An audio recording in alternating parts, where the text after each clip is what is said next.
ನಮಸ್ಕಾರ ಎಲ್ರಿಗೂ, welcome back to my new recipe. ಇವತ್ತು ನಾವು ಚಿಕನ್ ಗ್ರೇವಿ ಮಾಡ್ತಾಯಿದ್ದೀವಿ. ಒಂದು ಪಾತ್ರೆಯಲ್ಲಿ ಸ್ವಲ್ಪ ಎಣ್ಣೆ, 2 ಈರುಳ್ಳಿನ ಹಾಕ್ಕೊತಾ ಇದ್ದೀನಿ.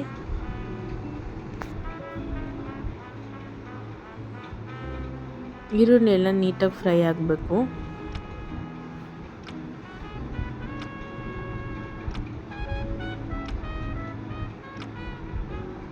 ಫ್ರೈ ಆಗಿದ್ದಾದಮೇಲೆ ನಾನೊಂದು 10 ಈರುಳ್ಳಿ ಹಾಕ್ಕೊಂಡಿದ್ದೀನಿ, ಮೆಣಸಿನ್ಕಾಯಿ ಹಾಕ್ಕೊಂಡಿದ್ದೀನಿ. ನಿಮಗೆ ಬೇಕಾಗಿರೋಷ್ಟು ಖಾರ ನೀವು ಹಾಕ್ಕೋಬೋದು. ಸ್ವಲ್ಪ ಪುದೀನ, ಕೊತ್ತಂಬರಿ ಮತ್ತು ಕರಿಬೇವು ಹಾಕ್ಕೊಂಡಿದ್ದೀನಿ.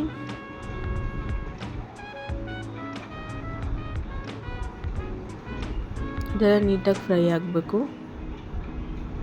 ಮತ್ತು ಸ್ವಲ್ಪ ಕಡಲೆಪಪ್ಪು ಹಾಕ್ಕೊಂಡಿದ್ದೀನಿ.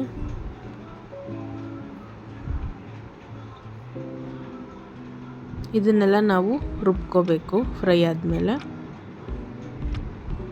ಇನ್ನೊಂದು ಕಡೆ ಇನ್ನೊಂದು ಪಾತ್ರೆಯಲ್ಲಿ ಸ್ವಲ್ಪ ಎಣ್ಣೆ ಹಾಕ್ಕೊಂಡು ಮತ್ತು ನಾನು ತೊಳೆದಿಟ್ಕೊಂಡಿರುವಂಥ 1 kg ಚಿಕನ್ ತೊಗೊಂಡಿದ್ದೀನಿ, ಅದನ್ನು ಹಾಕ್ಕೊತಾ ಇದ್ದೀನಿ.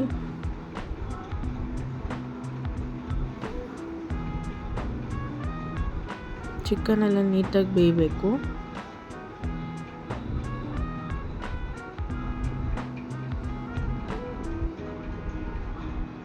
ಉಪ್ಪು, ರುಚಿಗೆ ತಕ್ಕಷ್ಟು ಉಪ್ಪು, ಸ್ವಲ್ಪ ಅರಿಶಿನ, ಇದನ್ನೆಲ್ಲ ನೀಟಾಗಿ ಮಿಕ್ಸ್ ಮಾಡಿಕೊಡ್ಬೇಕು.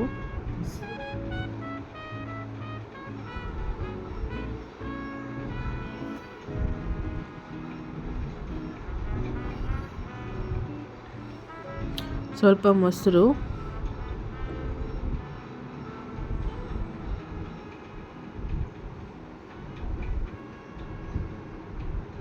ಶುಂಠಿ ಬೆಳ್ಳುಳ್ಳಿ ಪೇಸ್ಟು ಒಂದು 2ರಿಂದ 3 ಸ್ಪೂನು, ಮತ್ತು 1 ಟೊಮ್ಯಾಟೊ,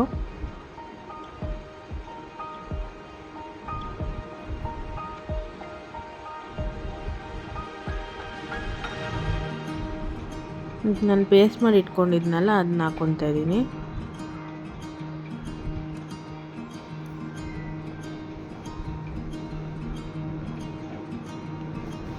ಅದನ್ನು ನೀಟಾಗಿ ಮಿಕ್ಸ್ ಮಾಡಬೇಕು.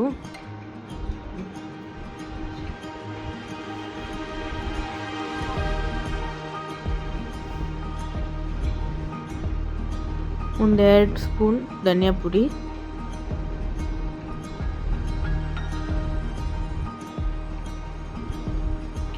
ಮತ್ತು ಇದು ಚಕ್ಕೆ ಲವಂಗ ಪುಡಿ,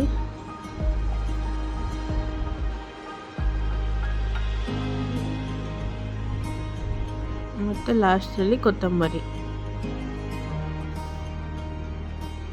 ಇದಾಗಿತ್ತು ಸಿಂಪಲ್ಲಾಗಿರುವಂಥ ಚಿಕನ್ ಗ್ರೇವಿ. ಈ ವಿಡಿಯೋ ನಿಮ್ಗೆ ಇಷ್ಟ ಆಗಿದ್ದರೆ ಲೈಕ್, ಶೇರ್, ಸಬ್ಸ್ಕ್ರೈಬ್ ಮಾಡಿ. Thank you.